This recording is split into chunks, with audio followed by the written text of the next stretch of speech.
টুকুস কিচেনের সকল দর্শক বন্ধুকে স্বাগত জানিয়ে আজ আর একটা নতুন রেসিপি নিয়ে এসে গেছি। চলুন দেখতে থাকুন। রান্নাটা এবার শুরু করি। কড়াইতে আমি জল ফুটতে দিয়েছি, এর মধ্যে লবণ দিয়ে দিলাম। কয়েকটা কুমড়ো পাতা নিয়ে নিয়েছি, কুমড়ো পাতাটা আমি জলে ভাপিয়ে নেব। খেয়াল রাখতে হবে কুমড়ো পাতা বেশি সিদ্ধ হয়ে গেলে চলবে না কিন্তু।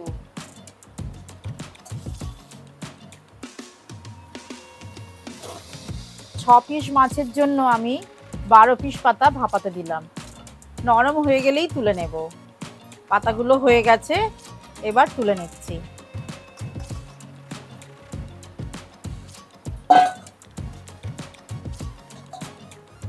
পাতাগুলো ভাপানো হয়ে গেছে, আমি জলটা ঝরতে দিলাম।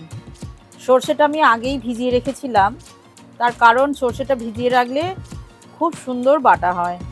দুটো সর্ষেই ভিজিয়ে রেখেছিলাম।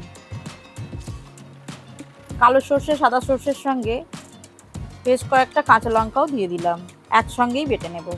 এর সাথে আমি দইটা দিয়ে বেটে নেব। মশলাটা বেটে নিয়েছি। আমি সাধারণত আমি সর্ষে ছেঁকেই রান্না করি, কিন্তু আজকে আমি ছাঁকছি না। কি সুন্দর কালার হয়েছে দেখেছেন বন্ধুরা।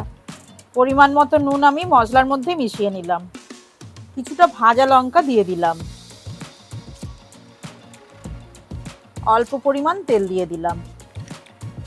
এটা ভালো করে মিশিয়ে নেব। মশলাতেই নুন দিয়ে দিয়েছি, সেজন্য আর মাছের মধ্যে নুন মাখাইনি। মাছগুলো মশলার মধ্যে এখন দিয়ে দিচ্ছি। ভালো করে মশলাটা মাছের মধ্যে মাখিয়ে নেব।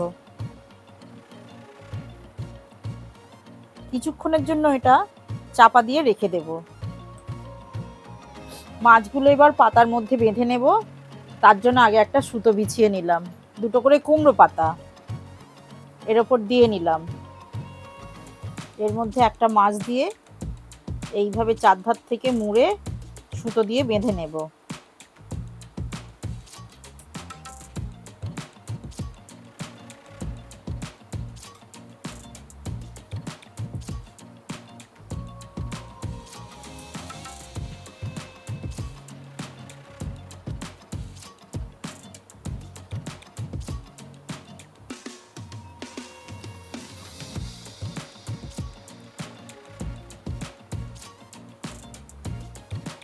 এই যে এইভাবে সব মাছগুলোকে করে নেব।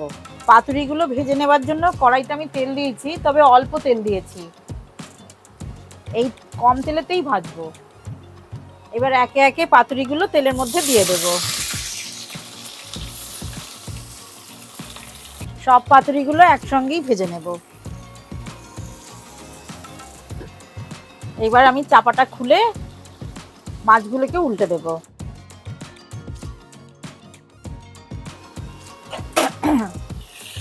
মাছগুলো এবার দেখে নিই। এক পিঠ করে ভাজা হয়ে গেছে। ওই পিঠটা ভাজা হলেই এবার মাছগুলো তুলে নেব। পাতুরিগুলো সব ভাজা হয়ে গেছে, এবার আমি এগুলো তুলে নেব। ইলিশ মাছের পাতুরি কুমড়ো পাতা দিয়ে সবকটা মাছ তুলে নিলাম।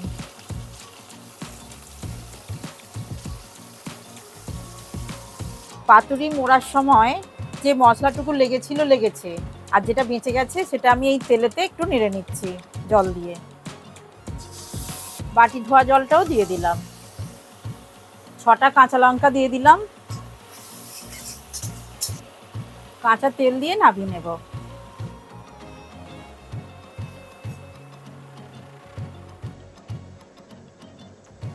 এই রান্নাটা কিন্তু গরম ভাতের সঙ্গেই খেতে হবে, ঠান্ডা ভাতে কিন্তু ভালো লাগবে না।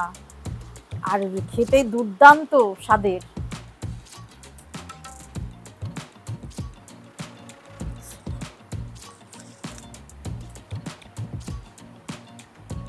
কোনো কথা হবে না।